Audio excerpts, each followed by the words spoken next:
Hello, family. Welcome to Gem Talks. This is Marcel, aka Gem, and thank you for taking the time to check out my podcast. Gem Talks is all about taking everyday life issues and challenges and just looking at it from a more empowering and motivating way. So stick around, guys.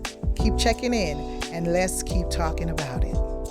Hello, family, and welcome to another episode of Gem Talks. I am so excited today. We are going to be exploring marriage, relationship, and I have this amazing individual to introduce you today. She is my personal therapist, and I am excited to bring her. She's going to be dropping some knowledge on you. And so, you guys, welcome to the show, Miss Tara BODDIE. Hey, Marcel. Good to see you. Hi, how are you? I'm Thank doing you. amazing. I'm doing Thank you amazing. for And coming you look on. good. Thank you. Thank you. So do you. Thank you. Happy Sunday. Happy Sunday to you. I'm so excited to have you here because, we have been going over my story for months now, journeying with me. You got to see my ugly cry.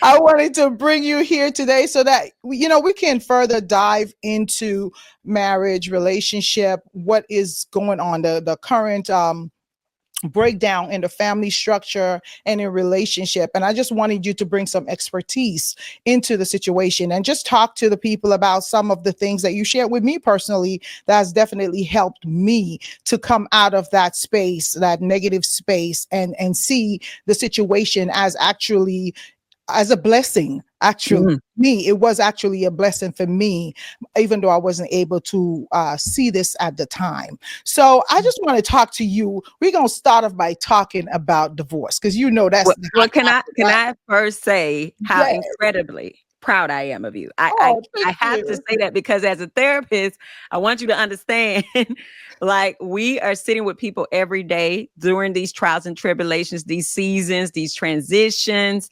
And so when I see one of my clients, one of my people who came in, like you said, with the ugly cry, kind of like like this is not good for me. I don't see how God's going to work this out for my good. I'm in despair. And to see you now using this, using what you went through, what you have learned, what you have processed, your own healing, and turned it into a ministry to help others, I have to stop and say how much that does so good to my heart. So, of course, when you asked me to come, I'm like, and will and is, Thank because you. come on, this is Thank this you is so good for much. me. Thank you. And I just to add to that, something that blessed me so much that when Tara agreed to come on this show, I was like really surprised, because I'm like, I'm just starting. I don't know what I'm doing.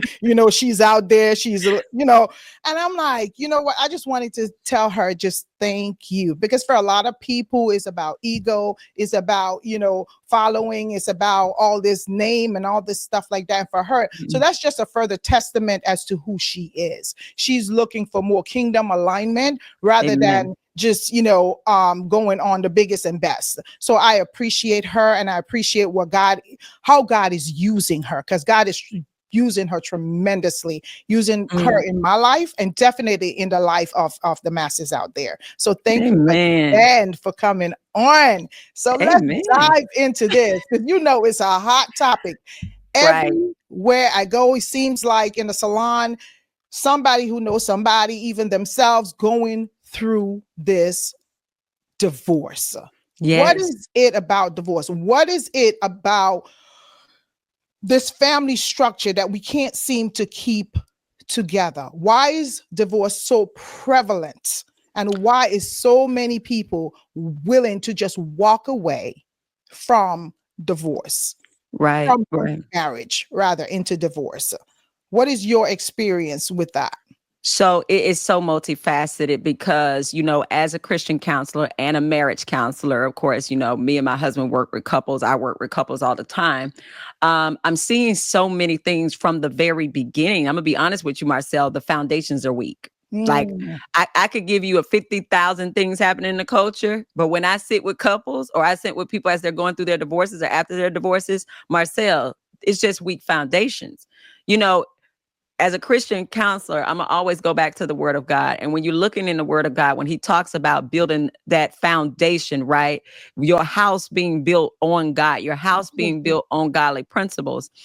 We don't know that when we're young, right? When young people are considering their mates and they're considering getting married, they're not thinking about principles and values that build a strong foundation. They're thinking the things of the culture, like I need to get somebody that is a provider, that has money. I want to get somebody that's attractive. I want to get somebody that I feel that's going to protect me. I feel like I want to get somebody that I'm going to have pretty kids with. Yeah, There's yeah. so many reasons a young person in their 20s is going to choose somebody. And I'm not just getting on the 20s. I got people getting married in their 30s and 40s and still very shallow on who they're picking and why they're getting married. Do they love the person? Yes, love is great.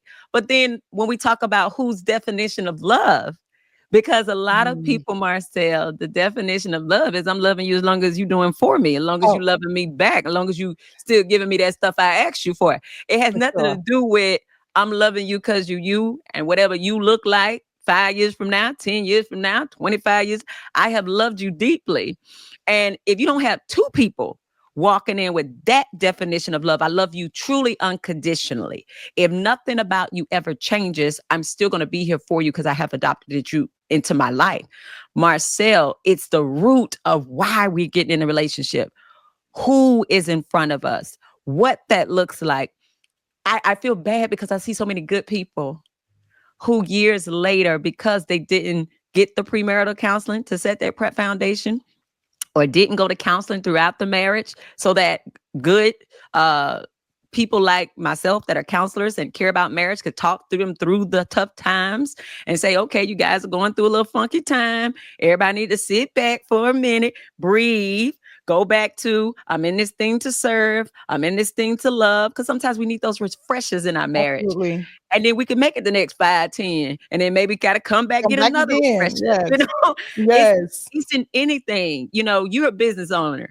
You understood that throughout running your business to be the successful business owner that you are, you have had to learn new products, learn new skill sets, Yes. hire and bring other people in. You have done a lot to revamp your business throughout the years to make it what it is today. A lot of people will do that for their business, their jobs, their homes, Yes. cars, but But not their but marriage. not their marriage. Not Yes. their marriage. And Yes. and the lack of maintenance, Marcel. Yes. The lack of maintenance on the marriage is, I think, the root of divorce. If I have to really like truly put it down, lack of foundation and lack of maintenance. For sure. I definitely agree with that. Foundation, where do you get your foundation from? Where does it Right. come from? Most of us come up in broken marriages, broken relationship. And so that generational aspect of it. So we're actually building on a faulty foundation. Because Absolutely. I know for me personally, myself and my ex, we were building on a faulty foundation because we are a product of divorce. Right. Both Right. are a family, both our parents divorced when in their 20, and when there was 20 something years of marriage, both of Right. our parents divorced. So of course, us not knowing what to do, us not knowing how to overcome that generational curse, because I call it a curse. Okay. And so we end up divorcing 20 something years of marriage, and we too divorced. So Right. I think, what is it that we need to do before we even get to the altar? What Right. is it that we need to do as individually, as a person? Because I believe that there's individual work that needs to take place Absolutely. before we get into into coupling. And what is it we need to do as a couple to help offset that generational curse? Well, yeah, first we just got to be honest like you are and say, I came from a broken home. I came from a situation where I don't know anything about marriage. I know what a broken marriage looks like. I know what a divorce looks like. So I could probably get divorced because I know what that looks like. There are a lot of people being single is not a problem for them because their Yeah. parent was single, especially as a single mother. There are some women that are single. There are men like my daddy lives single. And that's not anything that scares them. And I need people to be honest to say, I think I've been trained to be single. I've been trained to be divorced. So I'm gonna have to fight like hell to not repeat that pattern. So then you're looking at, if I've been trained to be single, if I've been trained to be divorced by my parents, because remember, God says parents train up a child and Yeah. the way they should go, and when they're old, they won't depart. But if in my training, I have been trained not to work together with my spouse, I've been trained to give up in a marriage after a while. I've been trained to leave people that I pledged and made a covenant to love at an altar, and it don't mean nothing 10, 20 years later when they make me mad. If I've been trained by my parents that nothing is locked in, that there is nothing I can't get out of, and that I don't have to compromise and work with a spouse, you have been trained to do that. You're going to do that. If I've been Absolutely. trained by my parent to be selfish, because sometimes people have to really understand, if you got a parent that left, that person made a selfish move to leave the family. And that is ingrained in your head that there is a possibility that you can leave your family. You can leave your spouse. You can leave your children and go live your other life like it don't even matter. So what about the saying that, some people say, hey, it's better to leave than to, suffer through like that. Well, here's the thing. You shouldn't be suffering through. You need to be going to counseling.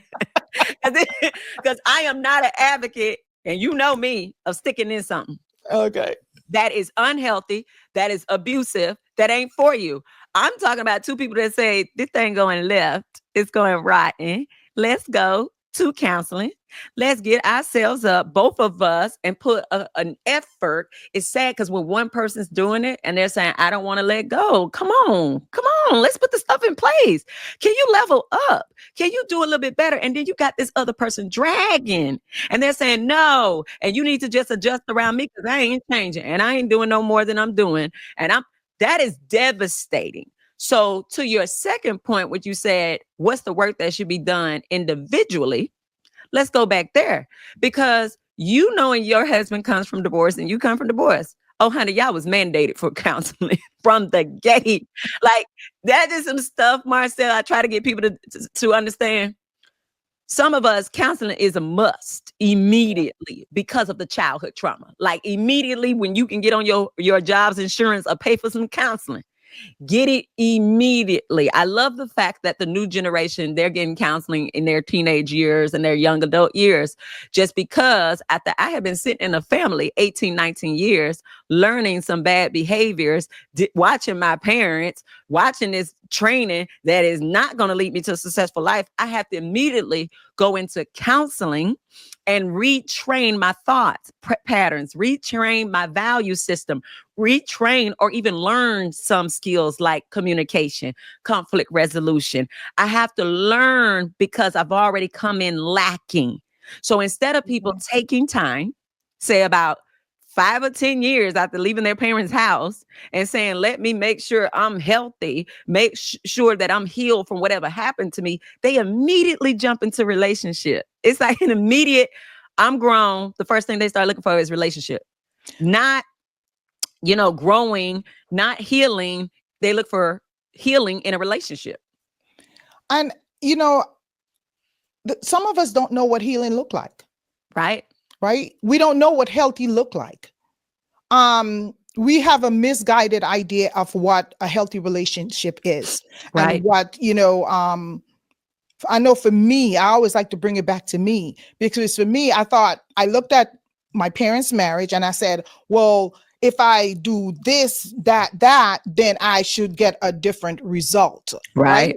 And so I thought to myself, if I stuck it out, if I keep just forgiving, if I just keep just praying about the situation, then everything is going to be fine. Because for me, divorce was not an option for me. That's what I told myself throughout the marriage. Divorce was not an option. So even in the times when things got hard and I was upset and I was unhappy in the marriage, in my mind, I'm in this till the end. Right. And so I was willing to seek out the counsel. I was willing to work on myself. But at the end of the day, when you are married to someone who doesn't see anything wrong with them, and you are constantly being blamed and said, oh, it's you, it's you, it's you. You need to do this. You need to do this. You need to do this. And at some point you're like, wait a minute, I'm trying. I'm doing this. I'm doing that. So what, when a person is caught up in that situation, what do they need to do? Because you can't change another person. You can't make a You person. can't. You really have to work around them because, Marcel, the thing is, you have two extremes that could happen in a marriage. You have the person who's selfish and not yielding, and then you have the one that's yielding too much to the point it becomes enablement, where they then make that other person believe there's nothing that they could do to make them leave them. Like that person could literally be abusing them emotionally, mentally, physically, sometimes even. And they're still there like, but I'm going to work with you. I'm going to forgive you. And eventually they're looking like, oh, okay, well, there's no need for them to change. Because if you're doing all the changing and adjusting all the time, they are not having to adjust. And there is a point where you have to tell a person, listen, I love you. But your behaviors towards me and how you feel about this marriage and what you're doing, this is not a partnership. This is definitely not even a friendship anymore, because I think so many people get caught up in the marriage that they forget just regular human decency towards another person in a friendship. It's like, would you treat your friend the way you're treating me? Because we understand that friends will leave you if that's not your blood. That's not your family. You act up on a friend, they're going to be like, girl, I cannot. Have a great day. Have a great life. And they're going to move on faster. Friends will move on fast. But when people get into marriages, sometimes they start treating them like they did the blood family. When the blood family abused you, acted up, did a whole bunch of stuff. It's like, nah, we still stuck together because we blood. The dangerous part about that is sticking through toxic things with your marriage, because you were taught to stick through toxic things with your family. So you don't even have a proper balance of, when do I call them out? When do I say, hey, no, this is not how this is supposed to go. If you have not been taught in your family how to hold boundaries with them and say, hey, yeah, you mama, but you out of pocket with me, mama. Yeah, you sister, but what you just did was wrong. And that's not what you do to human beings. Families sometimes truly distort proper green flags on how people should engage with one another. So you could be in a marriage really allowing a lot of stuff that you shouldn't. And that person, if they come from a toxic background, they're going to give you that toxicity, and they don't even see what they're doing is terrible. I'm going to tell you, a lot of times they don't see it, Marcel, because they're looking like, honey, please, I'm better than my daddy was to my mama. I'm a better father than my daddy was to his kids. Like, people are only going to compare to what they saw in their house. They're not sitting around amazing wives and husbands and spouses. Like, the first thing you have to do, I would tell young people, and I would tell anybody who's even thinking about getting married, you need to be around healthy marriages, healthy families. You need to seek these people out. When you see them, you need to be around them consistently and say, oh, that's how you engage in conversation with your spouse. Oh, that's how you talk to your kids and hug on them and affirm them. That's so easy. It's easy when you're around a bunch of people doing that. But if you ain't around it, you don't see it, it's not going to rub off on you. You're not going to learn it. It's like, how do you learn a thing if you don't expose yourself to it?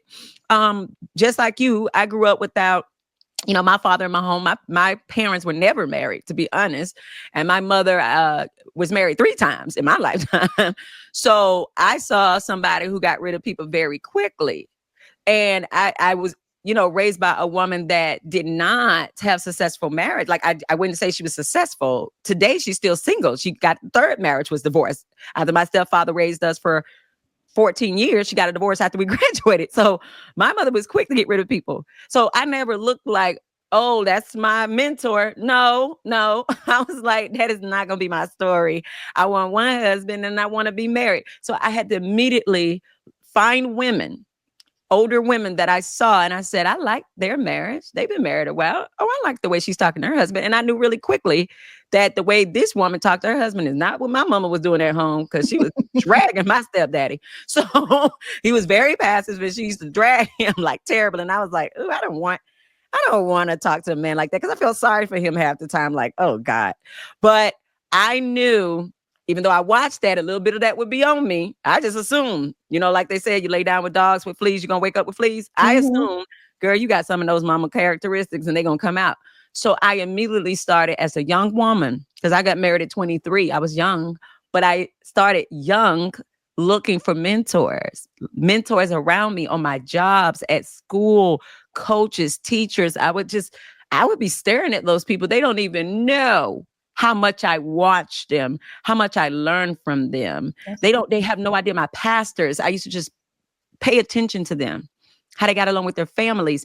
And so I would say that to even older women, get around some happily married women that ain't talking crazy about things. Get around men, get around some happily married men who like being married, who like their wives, who are proud to be fathers. If you're around people that think marriage and family is terrible, Yeah. you're going to start looking at it like that, and you're going to start feeding into your marriage and family like that, I don't feel blessed. I feel trapped. And then Mhm. this is why people, sadly, in their 40s and 50s, that trapping, they decide to break out of it. Once the kids are older, Feel the they older. no longer have that responsibility. They're like, hey, I don't like being trapped to a marriage anymore. They felt trapped the whole time. They never looked at it as a positive, beautiful thing. They never I did. agree with that. I so agree with that. I think for me, that was the case. As you said that, I think that was the case. The reason I said that is because periodically throughout the marriage, the topic of divorce is constantly being brought up. And so I always said divorce was not an option. And that always annoyed him. Mm, Because he's like, what do you mean divorce is not an option? It should be an option. And if you're not happy, then it should be an option.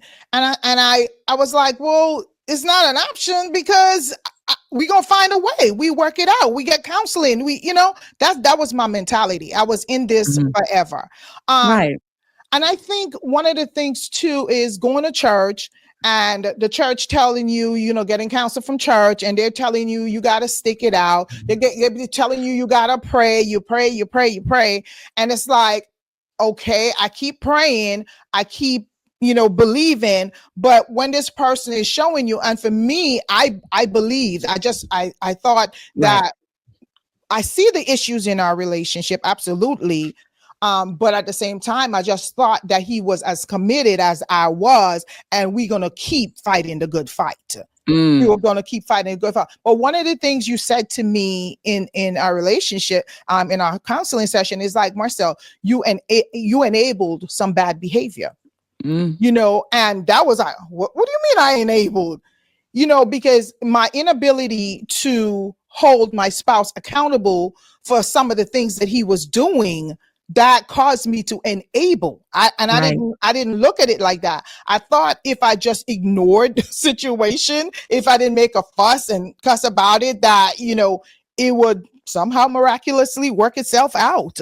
And Mm, so with him, for example, one of the things that we dealt with heavily was his spending habits. right.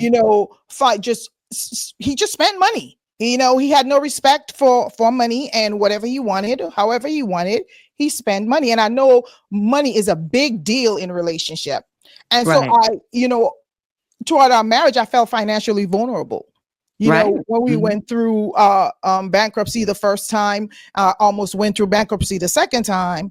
And then I'm like, dude, you still spending, however, but as soon as I say anything, it grows into a conflict. And so I learned to just shut up. I learned Mm, that I had to work, make my own money so that I can take care of myself, because I knew that I couldn't depend on this person. right. And So that's financial abuse because the fact that you can't talk to him about the spending, even though it led you into bankruptcy, that was a form of abuse. Like you're scared every day, vulnerable every day. Where I keep my money, will I be able to have a place to stay? Will I be able, because this person is doing something and I can't hold them accountable. Marcel, one of the things we do in a marriage that blesses married people is the ability to hold one another accountable. The Bible says, woe to the man that falls in a pit and has no one to help them out. married people, because we have this other person here seeing our habits and able to say, hey, that's not going to work for you. That's not good. That's actually one of the benefits of marriage. When single people are by themselves with no accountability, nobody's saying, hey, you're doing too much of that. Hey, let's stop that. Hey, that, unless they have their own integrity and a support group and a community to hold them accountable that they have sought out, otherwise they're at home doing whatever they want to do. They're in addictions, they're in habits, they're in sin that nobody can see. And the devil is dragging them, Marcel. So when we're in marriage, we automatically should level up in integrity and character.